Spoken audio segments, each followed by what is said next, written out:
और नाज़रीन आदाब, न्यूज़ 18 उर्दू में आपका इस्तकबाल है। मैं हूं विसाल आजम और अब खबर खास।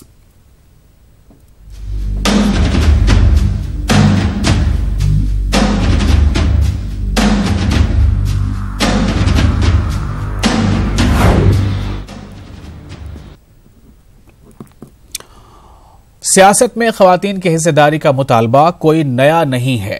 कांग्रेस, बीजेपी जैसी कौमी पार्टियों ने खवातीन को सियासत में हिस्सेदारी के नाम पर सिर्फ ठगने का काम किया है, जबकि तृणमूल कांग्रेस, जो कि एक इलाकाई पार्टी है, उसने इन पार्टियों पर खवातीन के मामले में सबकत हासिल कर ली है। ममता बनर्जी की तृणमूल कांग्रेस ने लोकसभा इंतखाबात 2019 में 41% सीटों पर खवातीन उम्मीदवारों को उतारा है। यानी मगरबी बंगाल में कुल 42 सीटें हैं, जिनमें से 42 में 17 सीटें टीएमसी यानी तृणमूल कांग्रेस ने खवातीन को दी हैं। इलाकाई पार्टियों में बीएसपी की बात करें तो वो इस मामले में बहुत पीछे है। हालांकि बीएसपी के सरबराह खुद एक खातून है, लेकिन इस पार्टी ने उम्मीदवारी के मामले में खवातीन के साथ कभी इंसाफ नहीं किया, ऐसा कहा जाता रहा है। ऐसा ही हाल कांग्रेस का रहा। कांग्रेस ने इंदिरा गांधी और सोनिया गांधी के रहते हुए खवातीन को वैसी सियासी हिस्सेदारी नहीं दी जैसी कि उनसे उम्मीद की जाती थी। आइंदा इंतखाबात के लिए कांग्रेस की चौथी लिस्ट जारी हो चुकी है और इसके मुताबिक कुल 83 उम्मीदवारों का ऐलान हो चुका है, जिसमें सिर्फ 11 अब तक ऐलान शुदा 83 उम्मीदवारों में से सिर्फ 11 खवातीन उम्मीदवारों के नाम शामिल हैं कांग्रेस की लिस्ट में। हालांकि अभी तमाम नामों का ऐलान नहीं हुआ है। जाहिर है बीजेपी, बीएसपी, बाएं बाजू की जमातें और इनके साथ साथ शिवसेना, टीडीपी या फिर टीएमसी और ऐसी तमाम दूसरी जो पार्टियां हैं, टीएमसी ने हालांकि अपने पत्ते खोल दिए, उन्होंने 42 में से 17 दिया है। इसके अलावा एआईएडीएमके, डीएमके जैसी तमाम पार्टियों पर नजर रहेगी कि इनके वादों और अमल में कितना फर्क है। साल 2014 के इंतखाबात में भी तादाद बहुत मायूस कुन थी खवातीन उम्मीदवारों की। 2009 में सिर्फ 349, तो वहीं 2004 में महज 238 खवातीन को उम्मीदवारी मिली थी तमाम पार्टियों से मिलाकर।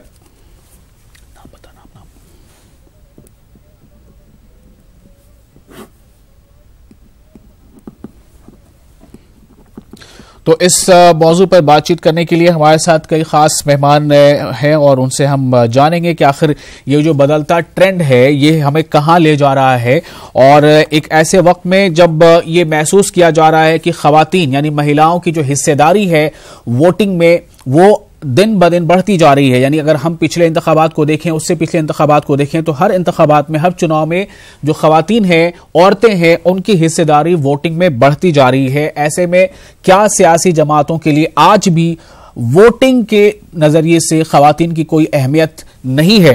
हमारे साथ आलोक अवस्थी हैं, बीजेपी के तर्जुमान हैं, आपका इस्तकबाल है। साथ ही अनिल भारद्वाज हैं, सीनियर जर्नलिस्ट, आप दोनों का इस्तकबाल है। अनिल भारद्वाज जी, सबसे पहले आपके पास में आ रहा हूं। 11 साल हो गए हैं और जो विमेन रिजर्वेशन बिल है वो पार्लियामेंट में पेंडिंग है, और वहीं जब उसके अमल की बात आती है, पार्लियामेंट में जो बिल पेंडिंग है सो है, लेकिन यहां पर जो किसी का हाथ पकड़ के कोई रोकता नहीं, जो पार्टी जितनी सीटें चाहे महिलाओं को यानी खवातीन को दे दे, जितनी चाहे न दे। ऐसे में जो बीजेडी, बीजू जनता दल, नवीन पटनायक ने जो मिसाल पेश की है 33% रिजर्वेशन यानी 33% सीटें महिलाओं को देने का अनाउंस करके, और टीएमसी ने 42 में से 17 सीटें बाकायदा दे दी हैं खवातीन को, महिलाओं को, जिसका परसेंटेज 41 आ रहा है। क्या आपको लग रहा है कि जो तमाम दूसरी पार्टियां, क्षेत्रीय पार्टियां, जो बड़ी पार्टियां हैं, वो इस तरफ कदम बढ़ाएंगी? अनिल भारद्वाज जी। देखिए विशाल जी, क्षेत्रीय पार्टियों अगर देखा जाए तो थोड़े सीमित दायरे में लड़ती हैं, लेकिन जो राष्ट्रीय पार्टी चाहे भाजपा हो चाहे कांग्रेस हो, वो पूरे देश में लड़ती है। उनका दायरा बड़ा होता है और लिहाजा, और सबसे बड़ी बात ये होती है कि वोट टिकट उनको देते हैं जो जीतने, सभी लोग खोज रहे हैं जिताऊ उम्मीदवार। कोई आज के दौर में जिताऊ और टिकाऊ की बात पहले होती थी, अब सिर्फ ये होता है कि जिताऊ उम्मीदवार लाओ, टिकाऊ का कोई भरोसा नहीं रह गया है। तो जिताऊ उम्मीदवार खोजने के चक्कर में महिलाओं का 33% हो चाहे जो भी देने का वादा जरूर करते हैं, लेकिन कर नहीं पाते हैं। और इस चुनाव में भी नहीं लग रहा है क्योंकि वोट चाहिए, लेकिन प्रतिनिधित्व के मामले में कहीं ना कहीं लोग पीछे हट जाते हैं कि वो महिला जीतेगी या नहीं जीतेगी, ये पुरुष है ये जीत जाएगा, इसका दायरा बड़ा होगा। इस वजह से हाँ, क्षेत्रीय पार्टियों के लिए थोड़ी सहूलियत होती है। जैसे 80 सीटें उत्तर प्रदेश में है, 80 में से 37 अगर 38 से लड़ रही मायावती, तो वो परसेंटेज के लिहाज से चाहे तो 33% दे सकती है। हालांकि मायावती ने ऐसा कभी किया नहीं, लेकिन भाजपा के लिए तो ये कठिनाई की बात होगी, कांग्रेस के लिए कठिनाई की बात होगी। तो मेन होता है कि जो जिताऊ, सब लोग खोज रहे हैं कि जो जीतने वाला है वो उसको लिया जाए। वो यहां आकर के जब चुनाव होता है तो वो बात खत्म हो जाती है कि यार हम 33% महिलाओं को आरक्षण देंगे या क्या मतलब टिकट देंगे। ये बात ही सिर्फ वादा और चुनावी होकर रह जाती है। लेकिन सर मुझे एक बात ये बताइए, जब जिताऊ कैंडिडेट पे इतना भरोसा करके और जीत को सामने रख के जब चुनाव लड़ा जाता है, तो क्या ये मुमकिन होता है कि दोनों पार्टियां जीत जाती हैं, दोनों सरकार बना लेती हैं? अगर हम दो मुख्य विरोधी पार्टियों की बात कर लें, बीजेपी या कांग्रेस की, ये गारंटी तो नहीं है ना कि हम जिसको खड़ा कर रहे हैं वो जीत ही जाएगा। तो ये दाव तो औरतों पर भी खेला जा सकता है, उन्हें भी मौका दिया जा सकता है। और अब एक ऐसे समय में जब आप देखिए जो वोटिंग पैटर्न बता रहा है, अभी देखिए राजस्थान में जो 2000 अभी जो पिछले साल जो इलेक्शन हुए असेंबली के, वहां पर खवातीन वोटर्स ज्यादा है मर्दों के मुकाबले। अभी उत्तराखंड में पिछला इलेक्शन जो हुआ वहां पर खवातीन वोटर ज्यादा है मर्दों के मुकाबले। तो जब वोटिंग करने वाले लोग ज्यादा हैं, तो इसका मतलब है कि उस दिशा में अभी सियासी जमातें सोच नहीं पा रही हैं कि कैसे इन ज्यादा वोटिंग करने वाले इन खवातीन को, महिलाओं को अपनी तरफ मोड़ें। अनिल जी। बिल्कुल सही कह रहे हैं। अब मैं छोटी सी बात करूं कि सिर्फ लखनऊ में भी कभी कभी ऐसा होता है, कुछ इलाके ऐसे जहां महिलाओं की संख्या ज्यादा होती है, पुरुषों की संख्या कम होती है वोट देने के मामले में। लेकिन सोच की बात हमें यहाँ सोच की बात होती है। कैसी सोच है ये? सिर्फ कहती है, सोचती नहीं है महिलाओं की। ये कैसी सोच है, किस तरह की सोच है ये सोच निश्चित रूप से जो पुरुष प्रधान समाज की जो सोच है जी, इस वजह से ये हो रहा है। महिला, हालांकि मायावती महिला है, उन्होंने नहीं दिया। तृणमूल कांग्रेस की ममता बनर्जी ने एक उदाहरण पेश किया है।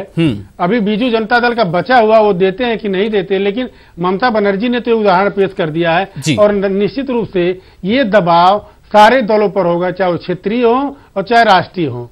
मतलब पुरुष प्रधान समाज, पुरुष प्रधान सोच जो है वो हावी है न सिर्फ घर बार ऑफिस में, बल्कि ये पार्टियों में भी। आलोक अवस्थी जी आप हमारे साथ जुड़ चुके हैं। आलोक जी, एक सिंपल सा सवाल है, बीजू जनता दल 33% सीटें महिलाओं को दे रहा है, ममता बनर्जी 41% सीटें खवातीन को दे रही हैं, बीजेपी कितनी परसेंट सीटें खवातीन को देंगी? देखिए, मैं अनिल जी की बात को ही आगे ले जाना चाहता हूं। अनिल जी ने बात सही कही है कि हर पार्टी जिताऊ उम्मीदवार देखती है, ठीक है, चाहे वो किसी भी वर्ग से आ रहा हो। उसमें जेंडर का कोई भेद नहीं होता, ना ही कोई धर्म का भेद होता है, लेकिन जीतने की कसौटी होनी चाहिए, ये पार्टी तय करती है। वुमेन आरक्षण की बात आपने करी है, उसका बिल बीजेपी उसके पक्ष में थी कि महिलाओं को बराबर का अधिकार मिले। हम बिल लेकर के आए, लेकिन उस बिल को जो है और दलों ने पास नहीं होने दिया। हालांकि बीजेपी ने एक मैसेज जरूर दिया है कि हमने 2 प्रमुख मंत्री महिला बनाई है, चाहे रक्षा मंत्री हो चाहे नहीं, ये तर्क सर, ये तर्क यहाँ पे ये तर्क आपका सही नहीं है। वो नहीं, अब आलोक जी ये तर्क सही नहीं है। यहाँ पर बात हिस्सेदारी की है, यहाँ बात हिस्सेदारी के पहली सीढ़ी है चुनाव लड़ाना। उसके बाद फिर उनको आप, वो जीतती हैं तो उनको आप मंत्री बनाइए, वजीर बनाइए। ये तर्क तो सब पार्टियां दे सकती हैं कि हमारे तो भाई प्रधानमंत्री ही थी महिला, तो कोई कहेगा हमारे जो है वो पार्टी अध्यक्ष थी महिला, कोई कहेगा हमने भाई उनको राष्ट्रपति भी बना दिया। ये तर्क यहां पर नहीं। तर्क यहां पर यह है कि अगर क्या ये हम माने कि जो 33% रिजर्वेशन बिल जो पेंडिंग है 11 साल से, चाहे वो जो भी पार्टी की जिम्मेदारी रही हो, क्या वहां पर भी ये पुरुष प्रधान समाज की मानसिकता ही हावी रही जो उसको कानून नहीं बनने दिया? जरूर कहीं ना कहीं कुछ पार्टियों के द्वारा इस मानसिकता के से विरोध किया गया है। मतलब कुछ पार्टियों में आपकी पार्टी आती है कि नहीं? बिल के बहुत सीरियस नहीं थी बात, लेकिन बीजेपी तो निश्चित रूप से महिलाओं को आधी भागीदारी देने का प्रयास कर रही है। और आपने देखा होगा, यहां तक कि मुस्लिम जो महिलाएं हैं उनको भी आधी भागीदारी मिले, उसके लिए भी जो है हमने प्रयास किया, लेकिन उसको भी जो है उस बिल को भी लटकाया है लोगों ने कि जो 3 तलाक का बिल था, सियासत में भागीदारी की बात हो रही है, आप इधर उधर मत जाइए। सियासत में भागीदारी, चुनाव लड़ने में भागीदारी, चुनाव लड़ने में कितनी महिलाओं को अब टिकट दे रहे हैं? यहां हमने नहीं पूछा है कि वो महिलाएं, हमने ये नहीं पूछा वो महिलाएं मुस्लिम हो या हिंदू हो या क्रिश्चियन हो या ईसाई, हमने ये नहीं पूछा। सिर्फ ये पूछा है कि जिस तरह से बीजेडी 33% देने जा रहा है, जिस तरह से ममता बनर्जी ने 41% दे दिया है, बीजेपी कितना परसेंट सीट देने जा रही है 2019 के लोकसभा इंतखाबात में महिलाओं को?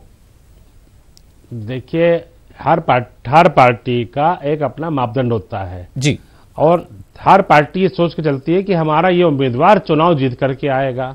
अगर ममता बनर्जी जी को लगा होगा कि हमारे ये कैंडिडेट उस सीट पर लड़ने के लिए उपयुक्त है तो उन्होंने उस तरीके से टिकट दिया होगा। बीजेडी की बात कर रहे हैं, उनको जो लगा होगा उन्होंने अपने हिसाब से दिया है। तो हमारे यहाँ भी पार्टी के अंदर शीर्ष नेतृत्व जो है बहुत गंभीर चिंतन, मैं बात मेरी पूरी होने दीजिए, मेरी बात का मैंने भी तो कुछ कहा ही नहीं। मैंने कहा हमारी भी पार्टी के अंदर जहां पर भी हमको लगेगा ये योग्य उम्मीदवार है वहां पर हम उसको टिकट देंगे, चाहे वो किसी भी जेंडर का हो। मैं इसको जेंडर को एक भिन्नता से देखना नहीं चाहता हूं।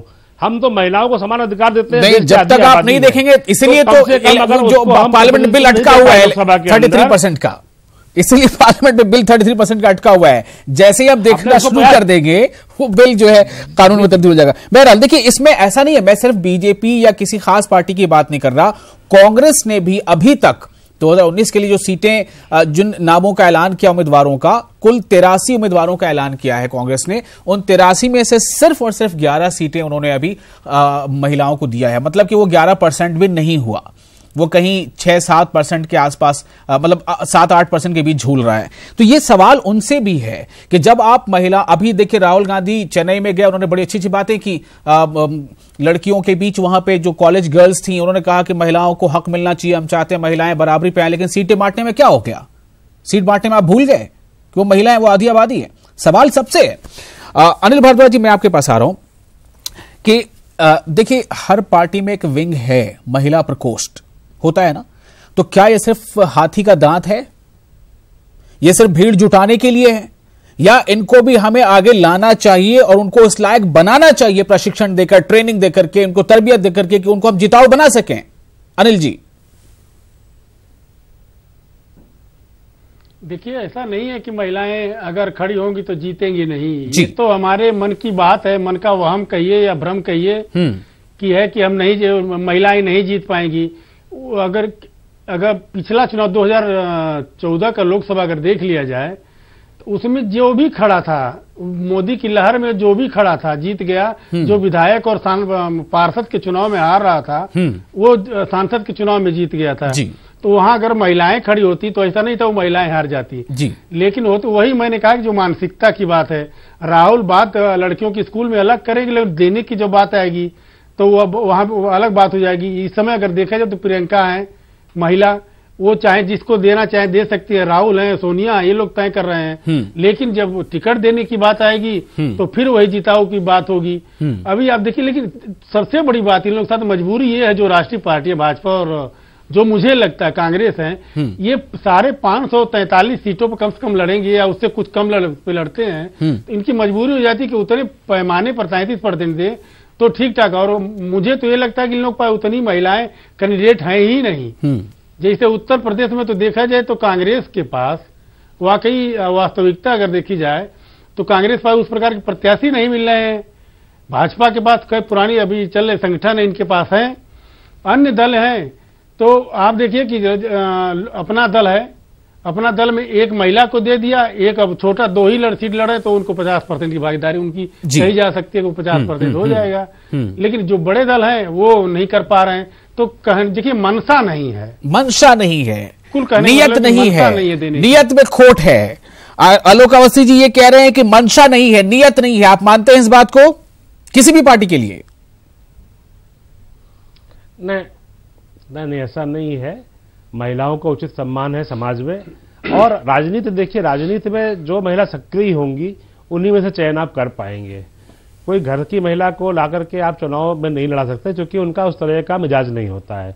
तो सीधी सी बात यह है कि जहां पर योग्य उम्मीदवार है और महिला है, निश्चित रूप से उसको भागीदारी दी जाती है। और हमारी पार्टी में तो कई महिलाओं ने नेतृत्व किया है। मैंने अभी आपको उदाहरण दिया कि देश के 3 शीर्ष पद महिलाओं के पास हैं, चाहे विदेश मंत्री हो, चाहे रक्षा मंत्री हो, चाहे लोकसभा अध्यक्ष हो। ये कोई छोटी बात नहीं है। और ये मंत्रालय देश के 4 बड़े मंत्रालयों में से 2 मंत्रालय है जो मैंने आपकी बात कर रहा हूं। ठीक है, आप कह तो हमने एक मैसेज तो दिया है और ये बिल पास होना चाहिए। ये बिल पास होना चाहिए। मेरे आप खुद भी कहना है कि हो सकता है कि अब अगली जो लोकसभा बनेगी, मुझे उम्मीद है कि उसमें बाकी पार्टियां विचार करके महिलाओं को उचित भागीदारी देने का प्रयास करेंगी।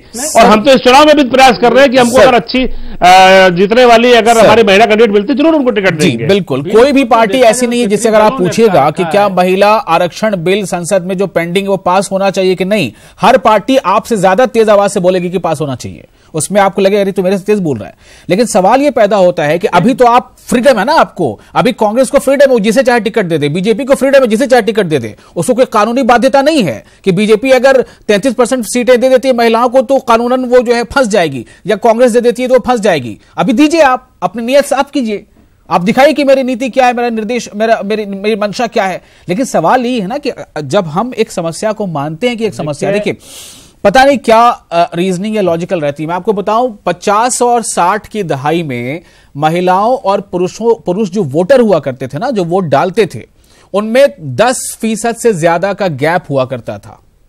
अगर पुरुषों ने, मर्दों ने 50% वोटिंग दी है तो महिलाएं जो है या खवातीन जो 35-40% तक वोटिंग होती थी। लेकिन अब आप इस बात को समझिए कि महिलाएं मर्दों से ज्यादा संख्या में, ज्यादा तादाद में वोट डाल रही हैं। युवा की तरफ सबका ध्यान है, महिलाओं की तरफ ध्यान नहीं है। अगर महिलाओं को आप आकर्षित करें इस ओर, उनका वोट मोड़ पाए अपनी तरफ, तो हर पार्टी इसका फायदा उठा सकती है, जो शायद ममता उठाने जा रही हैं। अनिल भारद्वाज जी क्या कहेंगे इस पर?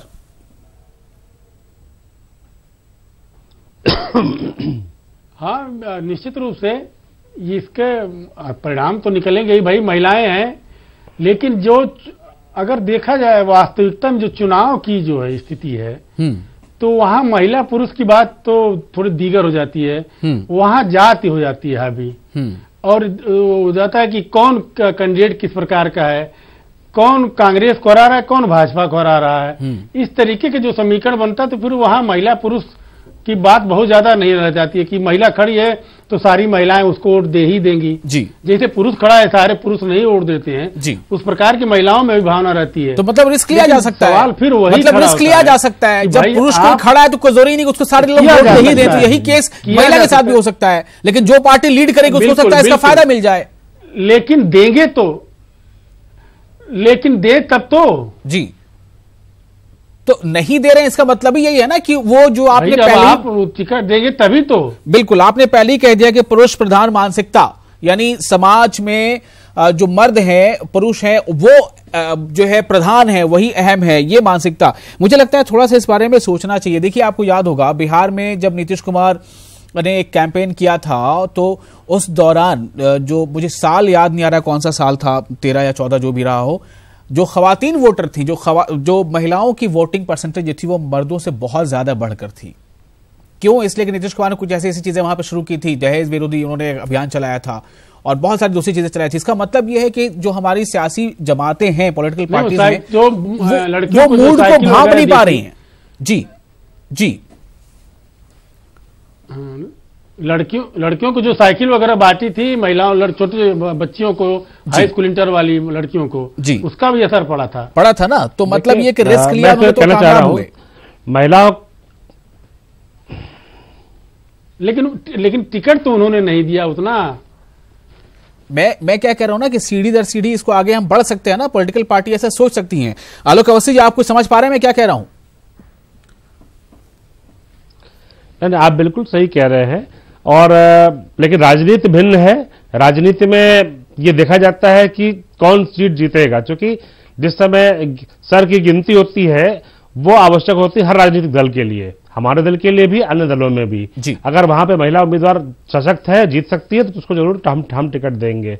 लेकिन इसके साथ साथ हम महिलाओं को कैसे हम उनकी भागीदारी बढ़ाएं। आज देखिए, स्पेस शिप भी जो है महिला चला रही हैं, आज हवाई जहाज भी महिलाएं चला रही हैं। महिलाएं हर क्षेत्र में हमारे कंधे से कंधा मिला के चल रही हैं, ऐसा नहीं है। और हमारी सरकारें भी बेटी बचाओ बेटी पढ़ाओ के नारे के साथ उनकी शिक्षा दीक्षा, उनकी यहां तक कि विवाह तक की व्यवस्था में भी जो है सरकार सहयोग कर रही है। चाहे यूपी की सरकार हो, चाहे हमारी एमपी सरकार रही जो अभी चली गई, यहां तक कि जो हमारी अभी राष्ट्रीय उपाध्यक्ष है वसुंधरा राजे, वो एक प्रदेश की मुख्यमंत्री भी थी, 5 साल अभी मुख्यमंत्री रही है। बिल्कुल। तो हमने प्रतिनिधित्व जहां पे भी योग्यता के आधार पे और जहां पे वो जीत की गुंजाइश दिखती है वहां पे महिलाओं को जरूर आगे बढ़ाया है। चलिए, बड़ा मतलब मौका छोड़ते रहिए अवस्थी जी, जहां मौका मिलता है योजनाओं को गिनाना शुरू कर देते हैं। बात जिस मुद्दे की हो रही है, चलिए अच्छा है, मौका ढूंढना चाहिए, अपने लिए मौका पकड़ना बहुत बड़ी बात है।